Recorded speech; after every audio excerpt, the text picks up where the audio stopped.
I do not see evidence in archaeology or history for a historical Jesus. Yeah, well, I do. I mean, that's why I wrote the book. Well, I mean, okay, yeah. I mean, I have a whole book on it.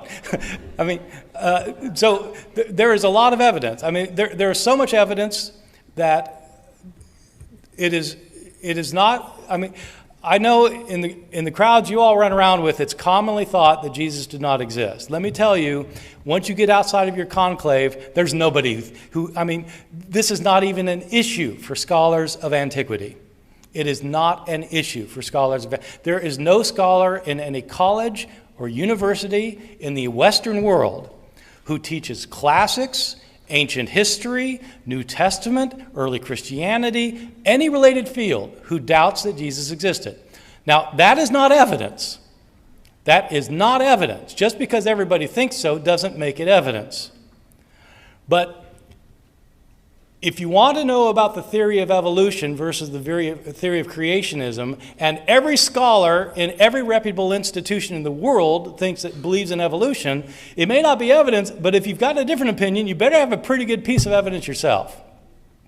The reason for thinking Jesus existed is because he is abundantly attested in early sources.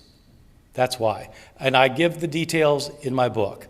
Early and independent sources indicate that certainly that Jesus existed. One author that we know about knew Jesus' brother and knew Jesus' closest disciple, Peter. He's an eyewitness to both Jesus' closest disciple and his brother. So, I mean, I'm sorry, but again, I respect your disbelief, but if you want to go where the evidence goes, I think that atheists have done themselves a disservice by jumping on the bandwagon of mythicism, because, frankly, it makes you look foolish to the outside world. If that's what you're going to believe, you just look foolish. You are much better off going with historical evidence and arguing historically rather than coming up with the theory that Jesus didn't exist. Sorry.